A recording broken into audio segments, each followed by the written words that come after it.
Hello everyone, welcome back once again to Edgington here in the wonderful Timber and Stone 1.52. Hardly the most, AAA game in existence, but it's a nice fun one to just come back and relax for a bit, as long as we're not being attacked by a whole dozen spider matriarchs or something, just the usual.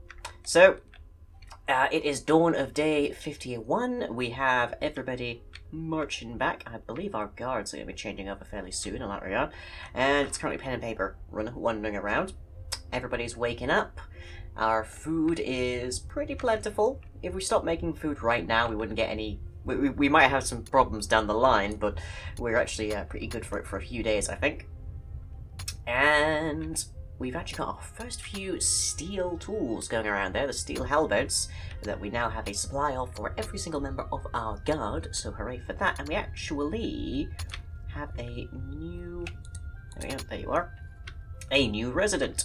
So, Lewis, your name is actually... Let's see... Garrett Ravenwood. There we go. So welcome Garrett Ravenwood, who is currently a fisherman, but is actually probably going to end up as one of our guard patrol once I can figure out which side to put you on.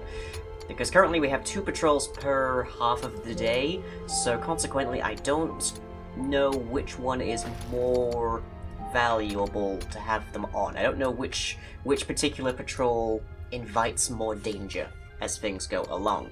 So we need to work that out, or else we need to wait for somebody else new to turn up, in which case Garrett Ravenwood's fishing supply might help us there a bit, so yay.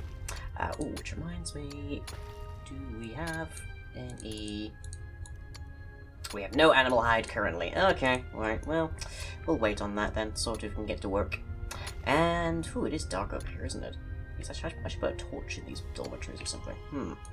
And, it looks like there's a spot for me to put a torch right across from the doorway, so that's helpful. So we want a hall sconce. We want it to be facing the correct way, if we can. And if I can get it into position here. Okay. And there. Now, strictly speaking, that light's going to be on all day, every day, so consequently anybody who sleeps in there is going to have a little bit of trouble. But it'll be fine, I'm sure. And how are we doing for this wood-tiled roof? I don't think we have any right now. It's 2, so I presume it's this one. So let's add 50 to the list, and we can get back to work on that. Hopefully. We have just finished off the northern road. Here, pretty much, at least. So we should be able to start off on the eastern road, which our guards are currently wandering down at the moment. And our wood supply is looking good. So I don't think we have to worry about that. We just have to try and get together all of the saplings to replace the ones that were apparently accidentally harvested. Well, harvested and destroyed as well, so but okay, let's bring up design, bring roads, detach these roads so that we can start to dig them out. We don't really have a need for all of the dirt this is going to generate, except for perhaps making the bricks to replace them. And a little more there. Okay, and we want dig mine. They can't actually dig that out, so we'll leave that for the moment. Yep. Yep, nope. Yep. And our subject for me to ramble on about for a fair bit today is Wizards vs. Sorcerers. So that is to say, my preferred character, that being the wizard, who is the intelligent man who has spent years studying the arcane arts and understands truly the nature of magic and how to bring about great change against the laws of physics and the laws of the universe and whatnot. Versus sorcerers, who are often more commonly written as being inherently magical. They have magic flowing through their veins from a pact with a demon or some ancient blood ritual, yada yada yada. And It got brought up in the course of a stream that Fuzz recently did. Ooh, game saving. That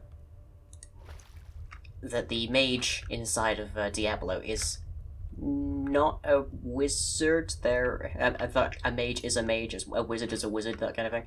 And that rubbed me slightly because I like my wizards. But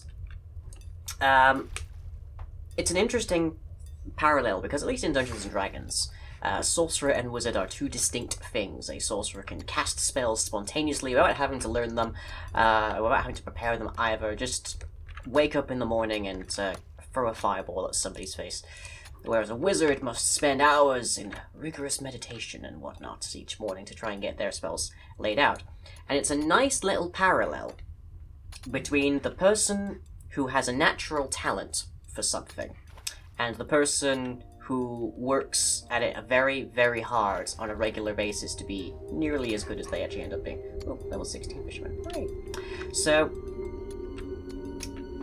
I thought I'd use that as our little window here. So, what I think tends to be the case is that everybody has a degree of talent at just about everything. Now, you might be utterly rubbish by comparison to someone who's been doing it for ages, but the likelihood of you being the most catastrophic failure at something that you try is just so infinitesimal that it's not really worth worrying about terribly much. And as they say, you never know until you try anyways, so either way. And then I think what happens is that there's that little bit of talent, and some people have slightly more of it, some people have slightly less of it, some people are wunderkind, yada yada. But for the most part, everybody needs to work on it. Everybody. That includes the people who have the most unfair volume of talent that the world has ever known. They have to work on it to get better, to get to this sort of professional grade, if you will. This grade where everybody's singing their praises and they're everywhere and you can't really get away from their work and how awesome it is, even though you try. And everybody else looks at your work and is like, oh, I'm terrible, clearly, I should just give up. But I think the reality is that we're about maybe 70% actual hard work, and maybe at the absolute most 30% talent. So, for example, I have been drawing, when I get the time and the energy and whatnot, since 2008. Probably even earlier than that, actually, but a little bit earlier than that. Which means I have been drawing for near enough a decade. Not devotedly, but nonetheless. And then there are people like Fuzz in the next room who is so much better at drawing than I am. I am still on stick figures, even if that is dominantly just my artistic stylings more than anything else.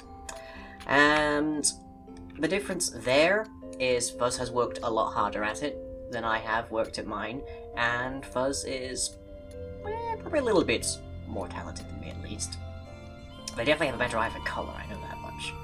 I am terrible with colours. I'm terrible with any kind of estimation of a measurement of any kind. So, bleh. Have we marked these trees? No, we have not.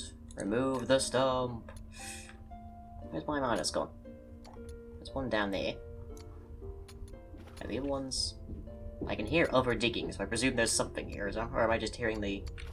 I think I'm hearing the very loud miners. Very loud farmers. Yeah. Good to see that there's at least 3 people on the list here. Good. Fishing away. 1949. A good year. Ish. We're kind of still recovering from things at that point. Hey. But yeah, I think...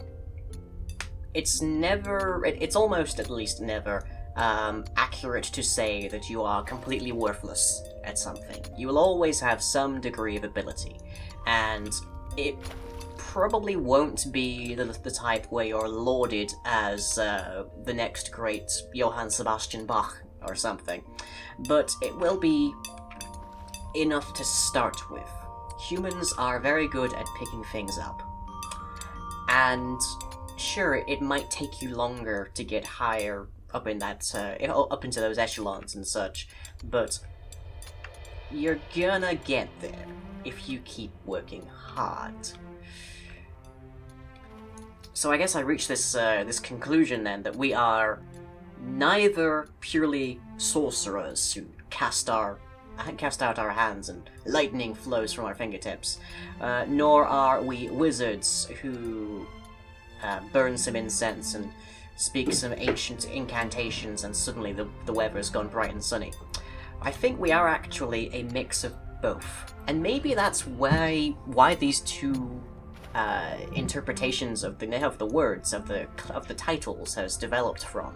It's the people who have magic written into their makeup, and it's the people who've worked hard to get their magic. And video games like to purify these notions so that you get different playstyles and gameplay stuff. But what's interesting then is that I can say with abject certainty then that all people who endeavour to the creative or the intelligent or the intellectual arts or anything of the sort has some degree of dragon blood, because the sorcerers are always said to derive their magic from some ancestral calling, or some crossing of the bloodlines, or some 11 minor Blair. Alright. I don't remember setting Blair to be a minor. Okay. Apparently you've been that for a while. You're apparently also a level 8 infantry. Huh. I might remember what happened there. You take over the profession of the person you fail. Alright. I think I remember that. Aren't you... Yeah, you're near Ivy's stone bench. Ooh, that might be a bit poignant for you. Sorry. But, anyways. So sorcerers always have this long-standing thing, and then wizards, even young wizards, are said to have spent years, even decades, studying ancient arcane tomes and all sorts. So it's like... These are clearly two distinct looks at how someone achieves proficiency. And what's interesting is, in D&D especially at least, you can multi-class, you can cross-class, which means you can be a sorcerer and a wizard. And what's important to note as well is you can be a wizard first, and then become a sorcerer as well. So you can spend decades and years working hard to earn your magic abilities and such.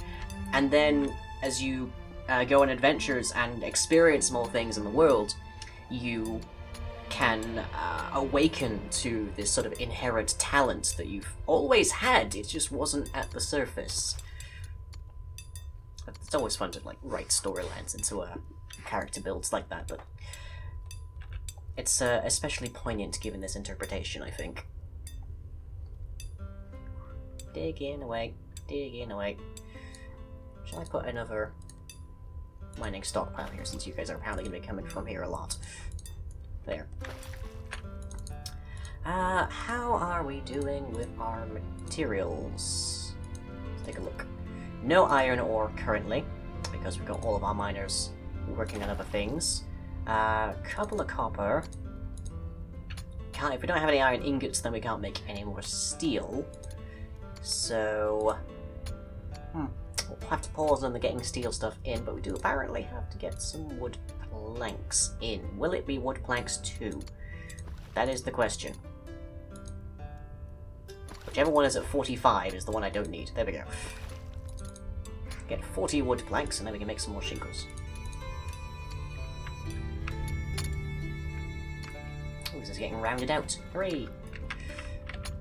Do I have the... I don't think I have the next level marked out yet, but we can do that right now, can't we?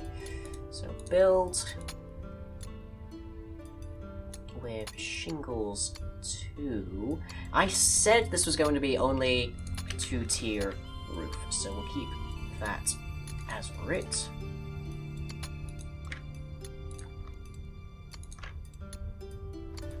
Oops, stone hoe is broken. Oh dear. And there. Okay, we probably used our last iron ingots to make these sconces, if I had to guess. Right. So that'll be a nice roof over somebody's head fairly soon. Hooray! And let's, while we're at it, put more of those shingles on the listings here, because we've got 8 of them. There we go. Okay. How are we doing for stone hose? Should be good, I think. Let's take a look. 19. And let's add 10 to the list then. Just to be on the safe side. Yep, Garrett is currently fishing. Good. Determined fisherman will go far here. So currently, if we expect anything new to arrive, they'll be coming from the west or the north, but they will not be coming from the east because we have no road going there. Which is a slight bother, actually, because I think most of our arrivals do come from this side. Maybe there's some kind of disharmony going on over there. We actually have there's a thought, we actually have the Necromancer in this game, and Necromancers are a sort of, they're their own little archetype as well when it comes to the magic user. They're the magic user who dabbled in things like forbidden and dark and twisted. And can we say that there is an equivalent in learning a proficiency? Which you can't level up, Monitors level up. Hooray! 15 and 11 minors. Ooh, nice. Doing well, guys. Doing well. Ew. I think the equivalent there would be learning bad habits. Because every single kind of profession has. Is there anything here? Are you two? You two are. Yeah, they're probably locked onto one of the skeletons. Yep, you are. Okay, 1 second. Over here. And over here. Those skeletons aren't going to do us any trouble. I should probably build a wall around there or something, just so people don't go over there. I don't see anything else here. And by now Sawtooth's probably unloaded some of that animal hide. Well, yeah, the one animal hide we had. Oh dear.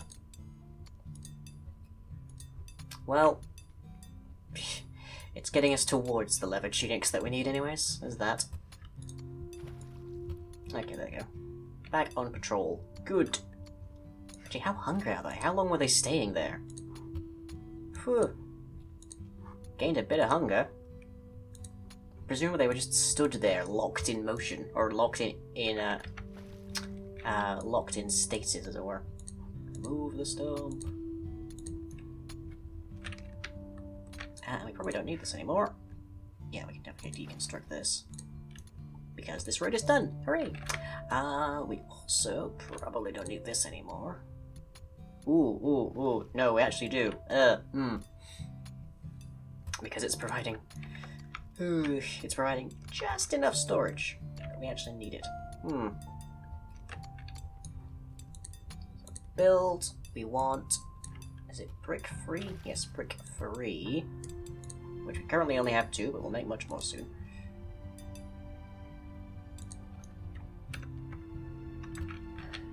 So that we can get this road under development already.